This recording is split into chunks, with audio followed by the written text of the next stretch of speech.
Olá, Portugal. Hoje trago-vos uma edição especial sobre os escândalos da Ministra da Justiça e do Ministro da Administração Interna e uma reflexão sobre o potencial da presidência portuguesa da União Europeia. Este mês ficou marcado pela polémica com a Ministra da Justiça. Van Dunem afirmou numa entrevista à RTP que não tinha conhecimento da existência da ATA, que possuía informações falsas em relação a José Guerra, um aspirante a procurador europeu, que foi o centro de toda esta polémica. No entanto, quando Miguel Romão, diretor-geral da Política de Justiça, se demitiu, deixou um comunicado que afirmava que a ministra tinha pleno conhecimento de que essa ata seria enviada e que saberia do seu conteúdo. Isto não é um mero caso de engano.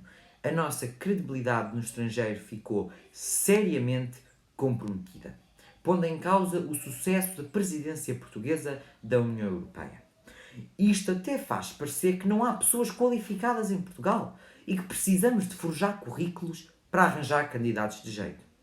Entretanto, Van Dunem foi ouvida no Parlamento, mas de pouco serviu para esclarecer a situação.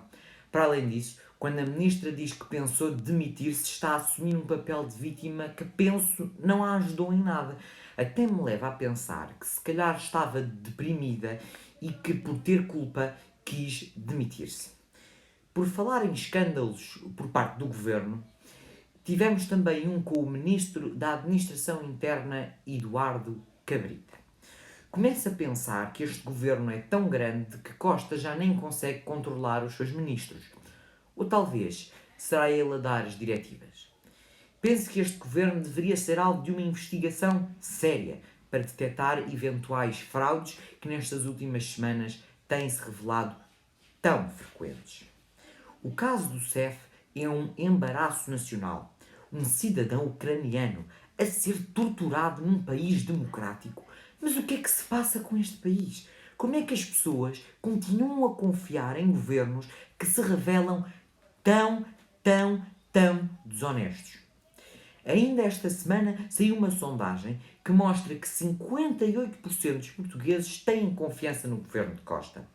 Isto só revela uma coisa: um preocupante desinteresse pela informação. Isto tem de ser combatido, para que o povo português não seja enganado. A meu ver, nenhum destes dois ministros tem condições para prosseguir nas suas funções e, mais uma vez, acho que é preocupante que ainda os veja aos dois na televisão permanecendo nos seus postos que não merecem. No entanto, penso que outro assunto muito importante é, certamente, a falta de oposição concreta à direita.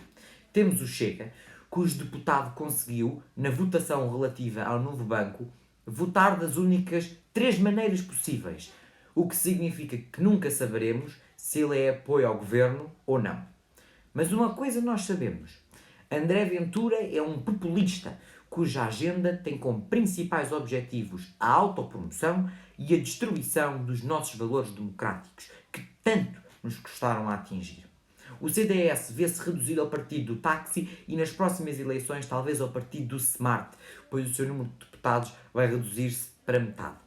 A Iniciativa Liberal, apesar de representar uma visão liberal da sociedade com a qual eu pessoalmente não concordo, penso que tem tentado realizar uma oposição séria. Porém, tem uma visão tão irrealista da sociedade que dificilmente se poderá chamar ao que fazem no Parlamento de oposição. Talvez possamos chamar Alice no País das Maravilhas sem socialismo. Mas o que mais me espanta é o PSD, um partido de cariz responsável que ultimamente tem ficado muito caladinho, como se tivesse medo de falar. É também o vosso papel, sociais-democratas, fazer com que os portugueses percebam que António Costa e os seus ministros não são de confiança e contribuir para uma consciencialização de todos os escândalos levados a cabo por este governo. Agora gostaria de falar sobre a presidência portuguesa da União Europeia. É uma grande oportunidade para restabelecermos a nossa credibilidade.